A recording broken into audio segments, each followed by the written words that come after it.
Praise the Lord. லேவியராகமம் 19ஆம் அதிகாரம் 32ஆம் வசனம். நரைத்தவனுக்கு முன்பாக எழுந்து முதிர் வயதுள்ளவன் முகத்தை கனம் பண்ணி உன் தேவனுக்கு பயப்படுவாயாக, நான் கர்த்தர். வேதத்துல தெய்வ பயம், கர்த்தருக்கு பயப்படுகிற பயம் பல இடங்களிலும் சொல்லப்படுகிறது. நாம் தெய்வ பயத்தோடு வாழும்போது தேவ ஞானம் நமக்குள்ள பெருகும் என்று நீதிமொழிகள் 1:10 வசனத்தில் பார்க்கிறோம். இந்த இடத்துல தெய்வ பயம் என்றால் என்ன? ஆண்டவர் கொடுக்கிற நமக்கு விளக்கம், நரைத்தவனுக்கு முன்பாக எழுந்து நிற்க வேண்டுமா, கனம் பண்ணும்படி வேதம் சொல்லியிருக்கிறது. எனக்கு பிரியமானவர்களே, நம்மை விட வயது மூத்தவர்கள், முதியோர்களை நாம் எழுந்திருந்து கனம் செய்ய வேண்டுமா? நம்முடைய பிள்ளைகளுக்கு நம்ம சொல்லி கொடுக்கணுங்க. நம்ம முதியவர்கள் வரும்போது, இந்த காலத்தில் பார்க்கும்போது அவர்களிடத்துல நாம் செலுத்தக்கூடிய கனம் எந்த அளவுக்கு இருக்குது என்பதை நாமும் அவைகளை தற்பரிசோதனை செய்து பார்க்க வேண்டும். நம்ம வீட்டுக்கு முதியவர்கள் வரும்போது எழுந்திருந்து கனம் பண்ணும்படி நாம் இதை கை கொள்ள வேண்டும் என்று வேதம் சொல்லியிருக்கிறது. ஏன், நம்ம திருச்சபைகளுக்குள்ள ஆராதனைக்கு செல்லுகிறோம். அங்கு முதிர் வயது உள்ளவர் வரும்போது இள வயது உள்ளவர்கள் எழுந்திருந்து அவர்களை கனம் பண்ணும்படி வேதம் சொல்லியிருக்கிறது. முதிர் வயதுள்ளவன் முகத்தை கனம் பண்ணும்படி எப்படி கனம் பண்ண வேண்டும் என்றால், எழுந்திருந்து. நம்முடைய வாழ்க்கையில அவர்களை ஒரு நாளும் அசட்டை பண்ணக்கூடாது. பெரியவங்க பேசும்போது நிதானமா காது கொடுத்து கேட்கணும். ஒருவேளை கடந்த கால நினைவுகளை பகிர்ந்து கொள்வதற்கு மீண்டும் மீண்டும் சொன்ன வார்த்தையை கூட திருப்பி சொல்லலாம்.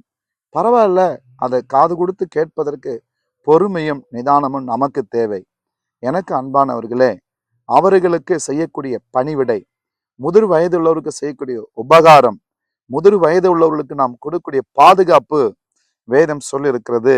அது தேவனுக்கு பயப்படுகிற பயத்துக்கு ஏதுவான வாழ்க்கையா.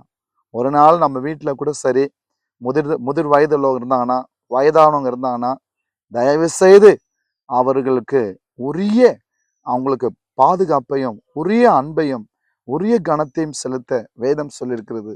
இதுதாங்க தேவன் எதிர்பார்க்கிற பக்தி, இதுதாங்க தேவன் எதிர்பார்க்கிற விசுவாச வாழ்க்கை. ஏதோ ஜெபம் பண்ணிட்டு போறோம், பைபிள் படிச்சோம், ஊழியம் செய்யறோம், அது மட்டும் கிடையாது.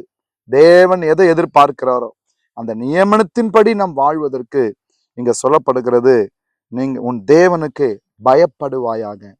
சில நேரங்கள்ல பொது வெளியில, சில நேரங்கள்ல தனிமையில் இருக்கும்போது, சில வயதானவங்க உதவின்னு கேட்கும்போது அதை பொறுமையோடு நிதானத்தோடு, நான் கர்த்தருக்கு ஏற்ற பயத்தோடு வாழ்கிறேன் என்ற உணர்வோடு அவர்களுக்கு நாம் உரிய பணிவிடை, நாம் உரிய சேவையை, உரிய கனத்தை கொடுக்கும்போது தேவன் அந்த இடத்துல மகிமைப்படுகிறாருங்க.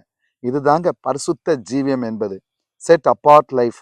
உலகத்தில் இருக்கிறவங்களுக்கு இதை யாரு சொல்லி கொடுக்குறாங்கன்னு தெரியாது. ஆனா தேவனுடைய பிள்ளைகளுக்கு கர்த்தரே சொல்லி கொடுக்கிறார். இப்படிதான் நம்ம முதியவர்களை கனம் பண்ண வேண்டும். இதுதான் தேவனுக்கு பயப்படுகிற பயம் என்று. இந்த பயத்தோடு வாழும்போது, தேவ ஞானத்துக்குள்ள நாம் நிரப்பப்படும் போது சகல நன்மைகளும் நம் வாழ்க்கையில கர்த்தர் பரத்திலிருந்து கொடுப்பார். ஜெபிப்போமா? நல்ல பிதாவே, இந்த புதிய நாளிலே முதிர் வயதுள்ள முகத்தை நாங்கள் கனம் பண்ணி அவர்களுக்கு முன்பாக எழுந்து அவர்களுக்கு நாங்கள் செய்ய வேண்டிய பணிவிட செய்யும்போது அது உமக்கு ஆண்டவரை பயப்படுகிற பயம் என்று நாங்கள் வாசிக்கிறோமே. எங்க வாழ்நாள்ல நாங்களும் எங்கள் பிள்ளைகளும் எங்கள் சந்ததியும் அப்படியே வாழ எங்களுக்கு கிருபை தாங்க.